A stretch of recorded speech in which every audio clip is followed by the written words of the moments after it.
세상에 어떻게 이렇게 뵐 수가 있나요? 어머니가 여기 청소부세요. 그녀의 목소리에 담긴 조롱과 경멸이 제 가슴을 찔렀습니다. 순간 온몸이 굳어버렸지만 저는 최대한 평정심을 유지하려 노력했습니다. 우리가 반갑게 인사할 사이는 아니지 않나요?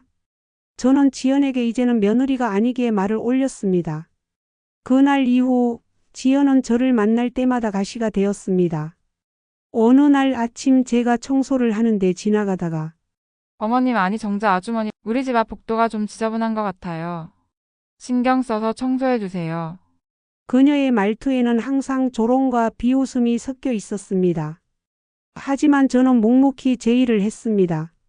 제가 화를 내거나 감정적으로 대응하면 그것이야말로 그녀의 승리가 될 테니까요.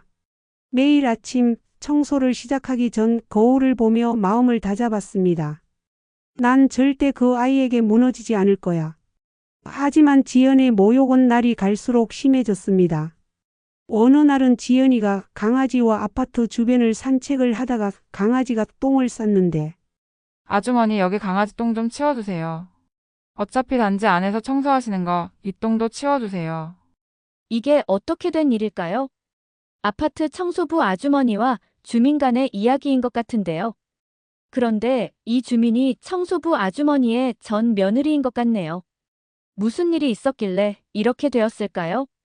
오늘은 박정자님의 사연입니다. 어떤 내용의 이야기일지 바로 들어보도록 하겠습니다. 안녕하세요. 경기도 성남에 살고 있는 올해로 65세 박정자입니다. 오늘은 굴곡 많았던 저의 인생을 여러분에게 말하려고 합니다. 사실은 인생살이에서 저처럼 굴곡 없는 사람이 어디 있겠습니까? 많은 힘들었던 시절을 떠올리면 지금도 철렁 가슴이 내려앉는답니다. 저는 아들 상훈이, 며느리 지연과 함께 세 식구가 행복하게 잘 살고 있었습니다. 가족의 웃음소리가 매일 울려 퍼지고 서로의 존재를 감사히 여기는 하루하루가 얼마나 소중했는지 모릅니다. 그날들에 비하면 한때 제 일상은 너무나도 고요하고 때로는 쓸쓸하고 가슴 아팠습니다. 하지만 다시 돌아보면 우리가 겪었던 일들은 어쩌면 이 평화를 위한 대가였는지도 모릅니다. 아들 상훈이는 어린 시절부터 똑똑하고 성실했습니다. 대학 졸업 후 컴퓨터 관련 벤처 회사를 창업하며 밤낮 없이 일하더니 마침내 젊은 나이에 성공을 거두었습니다. 엄마, 이번에 우리 회사가 큰 프로젝트를 따냈어요. 회사가 점점 더 커질 거예요. 그 말에 얼마나 뿌듯했는지 모릅니다. 제 자식이 이렇게 잘 되니 세상에 더 바랄 게 없더라고요. 며느리 지연은 밝고 친절한 사람이었습니다. 그녀의 따뜻한 미소는 제 마음을 편안하게 했고 제가 시어머니로서 부담스럽지 않게 느껴지도록 배려하곤 했습니다. 어머님, 오늘 시장에서 산 고구마예요. 드셔보세요. 올해 나온 새 고구마래요. 그녀의 말 한마디가 얼마나 저를 기쁘게 했는지 모릅니다. 매일 아침 정성스레 차려주는 아침 식탁에서 가족은 서로의 하루를 응원하며 행복을 나누곤 했습니다. 그러나 2017년 가을 모든 것이 순식간에 달라졌습니다. 상훈이가 프로그램을 납품해 왔던 대기업이 중국 업체의 덤핑 제품을 선택하며 그의 회사의 먹구름이 드리워졌습니다. 거기에 정부 프로젝트마저 예산 축소로 취소되며 회사는 문을 닫게 되었습니다. 엄마, 이제 정말 끝난 것 같아요. 그의 떨리는 목소리와 무거운 눈빛은 제 가슴을 갈기갈기 찢어 놓았습니다. 며느리 지연은 처음에는 남편을 위로하며 힘이 되어 주려 했지만 시간이 지나면서 그녀의 태도가 냉랭해졌습니다. 어머님, 요즘 상훈 씨가 너무 무기력해 보여요. 이렇게 살다가는 우리도 망할 것 같아요. 그녀의 말은 마치 칼처럼 저를 찌르는 것 같았습니다. 지연아, 상훈이도 얼마나 힘들겠니? 조금만 기다려줘라. 몇 달 후 지연은 건설회사 중력실 비서로 취직했습니다. 처음에는 그녀가 가정의 어려운 상황을 돕기 위해 일하는 줄 알았습니다. 하지만 점차 며느리가 변하기 시작했습니다. 어머님, 제가 요즘 너무 바빠서 저녁 준비는 못할 것 같아요. 지연의 말에 저는 마음이 무거웠지만 며느리의 사회생활을 응원하고 싶었습니다. 그래, 내가 바쁘다니 어쩌겠니? 힘들면 언제든 말하고. 하지만 제 마음 한켠에서는 불안감이 자라나고 있었습니다. 지연은 점점 더 늦은 시간에 귀가했고 가족과의 시간은 줄어들었습니다. 특히 그녀가 회사 전무와 가까워지는 모습을 보며 제 가슴 한켠이 시리도록 아팠습니다. 시간이 지날수록 그녀는 점점 가족과의 거리를 두기 시작했고 결국 남편과의 관계마저 악화되었습니다. 어느 날 밤 지연이 저를 찾아왔을 때의 그 순간을 저는 영원히 잊을 수 없을 것 같습니다. 어머님, 저는 상훈 씨와 더 이상 살 수 없을 것 같아요. 이혼하려고요. 그 말을 듣는 순간 제 심장이 멎는 것 같았습니다. 목구멍까지 차오르는 울음을 삼키며 겨우 말을 이었습니다. 며느라, 네가 어떻게 이혼이란 말을 이렇게 쉽게 말할 수 있니? 상훈이가 얼마나 너를 위해 노력했는데. 솔직히 말씀드리면 전 지금 다른 사람을 만나고 있어요. 저희 회사 전무님이 저를 너무 좋아해요. 그녀의 말은 저를 벼랑 끝으로 몰아갔습니다. 결국 상훈이는 이혼하고 가게 살림도 너무 어려워져 저는 아파트 청소부로 일하기 시작했습니다. 매일 새벽 4시에 일어나 단지 내 복도와 엘리베이터를 닦으며 하루를 시작했습니다. 차가운 복도 바닥을 닦을 때마다 제 마음속에는 아들에 대한 걱정과 지연에 대한 원망이 교차했습니다. 김 여사님, 참 부지런하시네요. 이웃들의 따뜻한 말 한마디가 위로가 되었습니다. 그러던 어느 날 제가 가장 두려워했던 순간이 찾아왔습니다. 엘리베이터 앞에서 청소를 하던 중 구두 소리가 들려왔습니다. 아파트 주민일이라 생각하고 인사를 하려고 고개를 들어보니 뜻밖에도 지연이었습니다. 화려한 옷차림의 그녀와 청소복 차림의 저와의 대조는 너무나 선명했습니다. 세상에 어떻게 이렇게 뵐 수가 있나요? 어머니가 여기 청소부세요. 그녀의 목소리에 담긴 조롱과 경멸이 제 가슴을 찔렀습니다.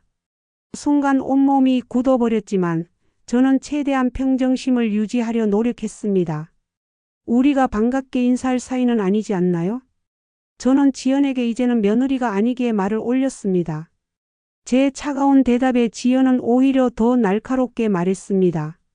하긴 상훈 씨가 저랑 헤어지고 많이 힘들어한다면서요. 그 순간 제 마음속에서 분노가 치밀어 올랐습니다. 하지만 저는 감정을 누르며 말했습니다. 당신은 정말 양심도 없네요. 상훈이가 누구 때문에 이혼을 했는데 그런 소리를 해요. 그날 이후 지연은 저를 만날 때마다 가시가 되었습니다. 어느 날 아침 제가 청소를 하는데 지나가다가 어머님 아니 정자 아주머니 우리 집 앞 복도가 좀 지저분한 것 같아요. 신경 써서 청소해 주세요. 그녀의 말투에는 항상 조롱과 비웃음이 섞여 있었습니다. 하지만 저는 묵묵히 제 일을 했습니다. 제가 화를 내거나 감정적으로 대응하면 그것이야말로 그녀의 승리가 될 테니까요. 매일 아침 청소를 시작하기 전 거울을 보며 마음을 다잡았습니다. 난 절대 그 아이에게 무너지지 않을 거야. 하지만 지연의 모욕은 날이 갈수록 심해졌습니다. 어느 날은 지연이가 강아지와 아파트 주변을 산책을 하다가 강아지가 똥을 쌌는데 아주머니 여기 강아지 똥 좀 치워주세요. 어차피 단지 안에서 청소하시는 거 이 똥도 치워주세요. 그녀의 말 한마디 한마디가 제 자존심을 갉아먹었습니다. 청소부라고 무시해도 되는 존재로 여기는 그녀의 태도에 가슴이 찢어지는 듯 했습니다. 하지만 저는 담담히 대답했습니다. 청소부가 할 일이 있고 안 할 일이 정해져 있어요. 강아지 똥은 주인이 치우는 것 아니에요? 아파트 주민들은 지연의 행동을 지켜보며 수군거렸습니다.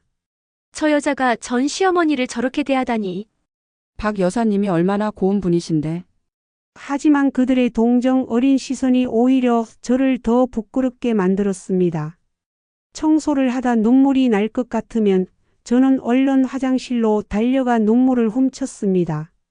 상훈은 그런 사실을 모른 채 일이 힘들어서인 줄 알고 엄마, 요즘 너무 힘드신 것 같아요. 제가 얼른 취직할게요. 상훈이의 걱정스러운 목소리를 들을 때마다 마음이 아팠습니다. 하지만 전 며느리와의 일을 절대 말할 수 없었습니다. 이미 상처받은 아들에게 또 다른 상처를 주고 싶지 않았기 때문입니다. 아니야, 상훈아. 엄마는 괜찮아. 넌 그저 내 일에만 집중해. 밤마다 이불 속에서 혼자 울었습니다. 지연이 저를 무시할 때마다 제 마음 속에서는 두 가지 감정이 충돌했습니다.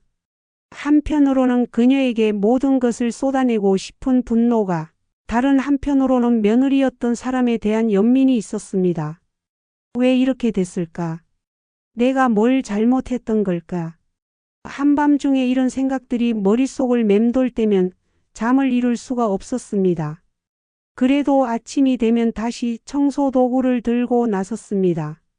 그러던 어느 날 상훈에게 또 한 번의 기회가 찾아왔습니다.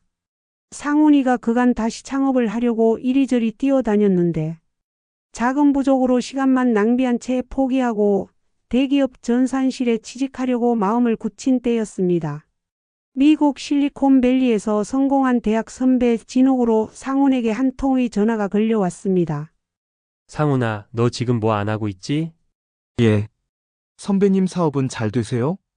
그래서 말인데 이번에 내가 한국에 지사를 설립하려고 해. 내가 좀 맡아주라. 예. 제가 할 수 있을까요? 상훈이 네가 대학 때부터 실력 하나는 최고지 않냐? 한국 지사 좀 살려주라. 아들의 눈빛에서 오랜만에 희망을 보았습니다. 그래서 상훈은 다시 한국 지사 설립에 바쁜 하루를 보내고 저는 청소부 일을 계속하였습니다. 어느 날 아파트 청소를 마치고 경로당 할머니들과 잠깐 이야기를 나누던 중 지연에 대한 소식을 들었습니다. 박 여사, 그 며느리 말이에요. 새로 결혼한 남편이 회사 돈을 횡령했다나 봐요. 순간 가슴이 철렁했습니다. 미워해야 할 사람인데도 왜인지 마음 한구석이 아팠습니다. 그동안 그녀가 보여준 오만함이 허상이었다는 것을 깨달았기 때문일까요? 그 날도 평소처럼 청소를 하고 있을 때였습니다. 지연이 엘리베이터에서 내렸는데 전과는 다른 모습이었습니다. 화려했던 옷차림은 사라지고 피곤에 절은 얼굴이 역력했습니다. 어머니. 아니, 박 여사님. 그녀의 목소리에서 처음으로 겸손함이 느껴졌습니다. 하지만 저는 묵묵히 청소를 계속했습니다. 그동안의 모욕적인 기억들이 제 마음을 단단하게 만들어 놓았기 때문입니다. 상훈이의 새로운 도전은 성공의 길로 접어들었습니다.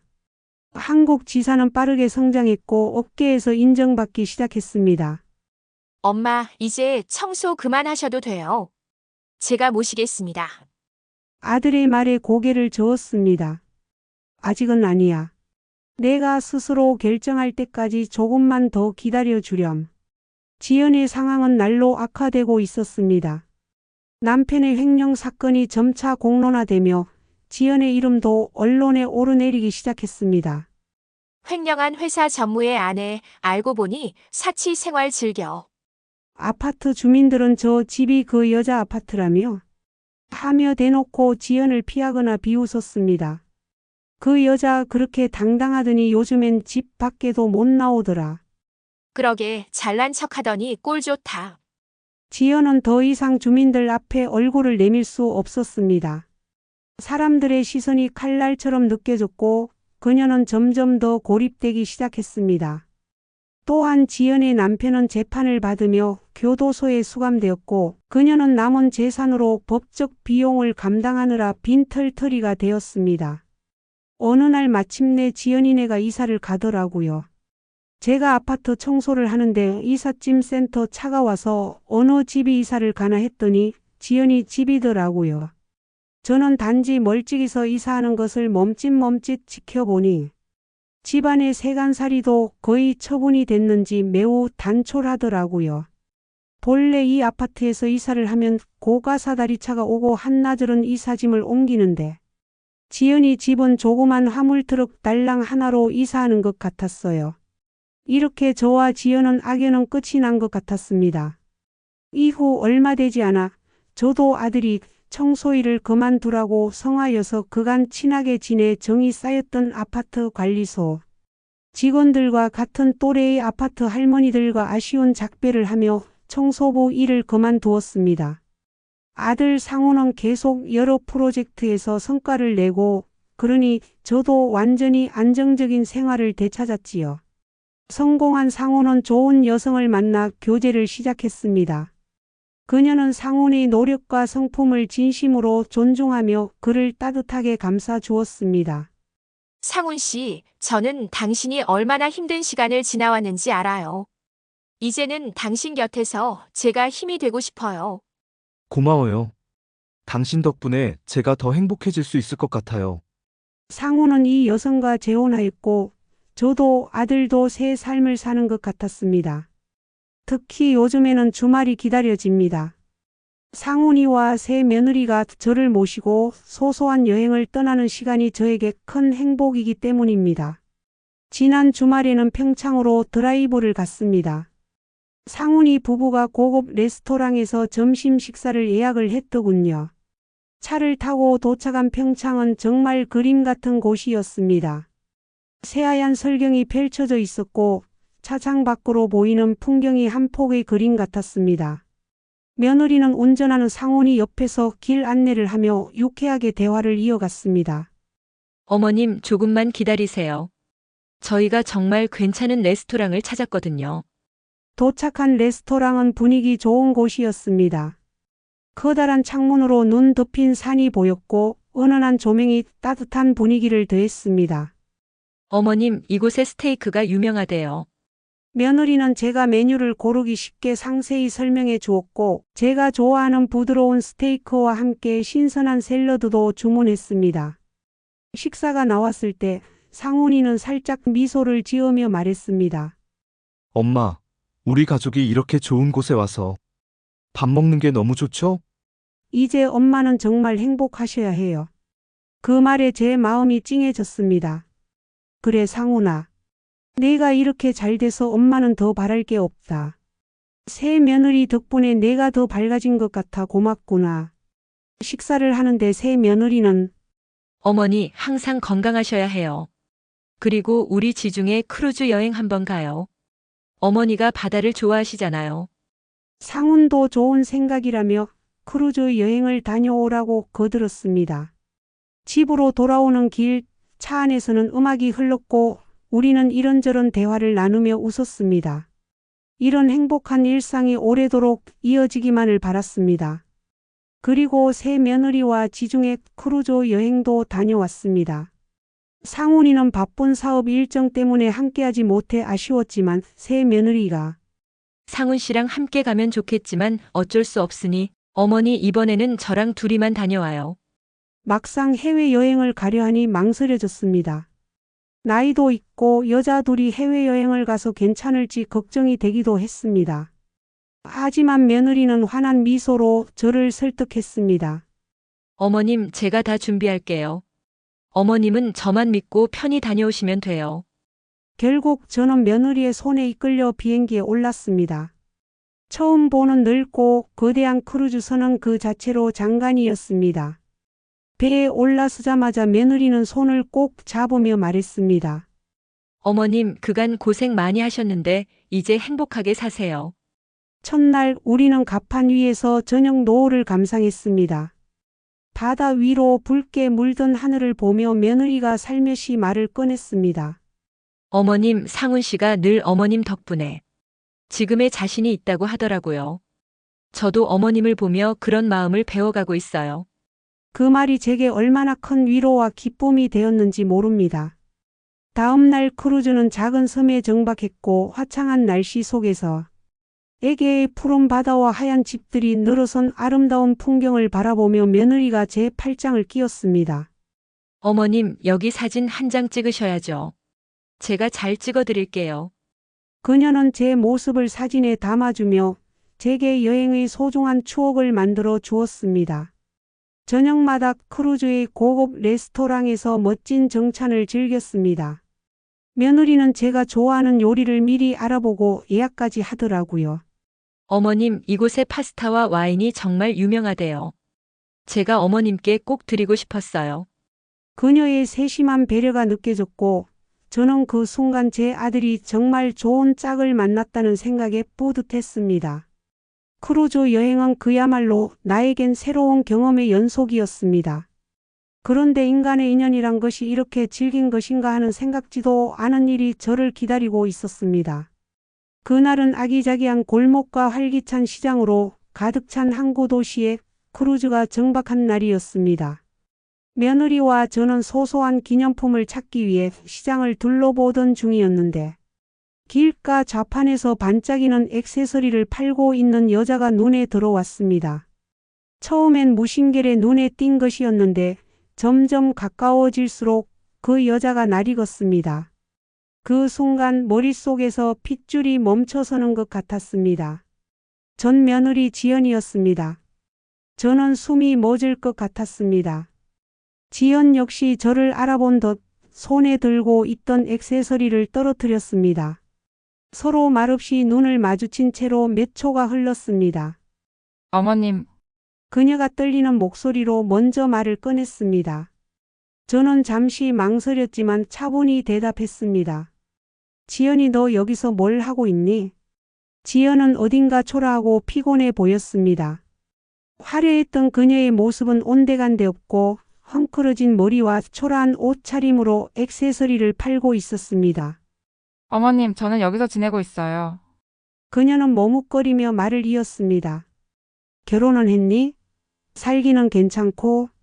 아니요. 사정이 많이 어려워졌어요. 이제는 예전처럼 살 수 없을 것 같아요. 그 말을 듣는 순간 제 마음은 복잡했습니다. 그녀가 우리 가족에게 남겼던 상처와 아픔이 떠올랐지만 지금 그녀의 처지가 그렇게 힘겨워 보이니 마냥 미워할 수도 없었습니다. 그랬구나, 그동안 힘들었겠구나. 저는 간신히 이렇게 말했습니다. 옆에서 며느리가 조용히 제 팔을 잡아주었습니다. 그녀는 상황을 눈치채고도 제 감정을 존중하며 침묵을 지켰습니다. 지연은 한숨을 쉬며 조용히 고개를 숙였습니다. 어머님, 제가 정말 잘못했어요. 제가 너무 어리석었어요. 그녀의 말이 날카롭게 제 가슴을 찌르는 것 같았습니다. 과거의 잘못을 바로잡을 수는 없지만 그녀의 후회 어린 모습이 제 마음을 착잡하게 했습니다. 하지만 인생은 자기가 만들어가는 것 아닐까요? 지연은 자신이 택한 인생 때문에 결국 저렇게까지 된 것이라는 생각이 앞섰습니다. 저는 며느리와 함께 시장을 떠나며 뒤를 돌아봤습니다. 지연은 고개를 숙이고 좌판에 앉아 있었습니다. 멀어지는 그녀의 모습이 마음 한구석에 계속 묘한 감정을 남겼습니다. 새 며느리가 조용히 말했습니다. 어머님, 어쩌면 저분도 지금 자신의 삶을 다시 찾으려고 노력하고 있을지도 몰라요. 저는 그 말을 곱씹으며 크루즈로 돌아왔습니다. 지연과의 뜻밖의 재회는 제 삶을 다시 되돌아보게 했습니다. 지중해 크루즈 여행에서 돌아온 뒤 우리 가족은 더 따뜻하고 가까워진 시간을 보내게 되었습니다. 여행 중 며느리와 나눈 대화와 함께한 시간들은 제게 새로운 희망과 기쁨을 안겨주었습니다. 며느리는 여행에서 배운 요리를 종종 집에서 해주었습니다. 어느 날 저녁, 그녀가 지중해 스타일의 레몬치킨을 준비했을 때 일이 기억납니다. 어머님, 이 요리 기억나세요? 크루즈에서 드셨던 그 레몬치킨이에요. 그럼. 그 맛이 정말 기억에 남더라. 그런데 이걸 이렇게 똑같이 만들 수 있다니 대단하구나. 우리는 상훈이와 함께 식탁에 둘러앉아 크루즈에서의 추억을 떠올리며 웃고 떠들었습니다. 주말마다 세 가족이 함께 시간을 보내는 것도 우리 가정의 새로운 일상이 되었습니다. 한 번은 근처의 공원으로 소풍을 갔습니다. 돗자리를 펴고 간단한 음식을 나눠 먹으며 맑은 공기를 마시는 동안 상훈이가 갑자기 장난스럽게 말했습니다. 엄마, 이제 엄마가 우리 가족 여행 담당이에요. 다음엔 어디로 가실지 정해주셔야죠. 그 말에 저도 모르게 웃음이 터졌습니다. 그래, 내가 준비해 볼게. 다음엔 전라도 남해안에서 어디 재미있는 곳을 찾아보자. 며느리는 저를 친정엄마처럼 챙기며 점점 더 가족으로서 깊이 자리 잡아갔습니다. 하루는 상훈이가 며느리와 함께 산책을 다녀오며 작은 화분을 선물했습니다. 엄마, 이 화분은 새 며느리가 고른 거예요. 집안 분위기 밝히는데 좋을 거라고요. 화분 속 작은 초록 식물을 보며 저는 며느리의 세심한 마음을 다시 한번 느낄 수 있었습니다. 어느 저녁 상훈이가 사업에서 큰 성과를 냈다는 소식을 전했을 때 저는 눈시울이 뜨거워졌습니다. 엄마, 드디어 이번 프로젝트가 성사됐어요. 이제 정말 안정적으로 운영할 수 있을 것 같아요. 상훈아, 내가 이렇게 잘 해내니 엄마는 더 바랄 게 없다. 내가 이렇게 행복하게 살면 그게 최고야. 며느리는 옆에서 상훈이를 자랑스러워하며 그의 손을 꼭 잡아주었습니다. 이제 우리 가족은 평범하지만 따뜻한 일상을 살아가고 있습니다. 상훈이는 사업에서 성취감을 느끼고 며느리는 가정의 중심에서 사랑을 나누며 저는 이 모든 걸 지켜보며 하루하루에 감사하고 있습니다. 저는 경로당에서 이웃들과 함께 지내며 소소한 즐거움을 찾고 주말이면 가족과 함께 보내며 행복을 만끽합니다. 이렇게 웃으며 살 수 있다는 것만으로도 얼마나 감사한지 모르겠구나. 제 마음속에는 평화와 만족감이 가득합니다. 삶은 때때로 시련을 주지만 그 시련을 넘어설 때 더 큰 행복이 찾아옵니다. 지금 저는 제가 걸어온 길과 함께할 가족의 소중함을 다시금 깨닫고 있습니다. 그리고 이제는 제게 주어진 이 행복을 오래도록 간직하며 살아가고 싶습니다. 오늘 이야기는 어떠셨나요? 오늘 이야기를 듣고 어떻게 생각하시는지 어머님, 아버님의 생각을 댓글로 공유해 주세요. 또한 좋아요, 구독, 알람 설정을 통해 앞으로도 따뜻한 정을 나눌 수 있게 함께 해주세요. 어머님, 아버님의 삶의 지혜와 경험을 나눌 수 있는 통로가 되겠습니다. 오늘도 인생 아리랑을 통해 사연을 들어주셔서 감사합니다. 저는 또 다른 사연으로 찾아뵙겠습니다.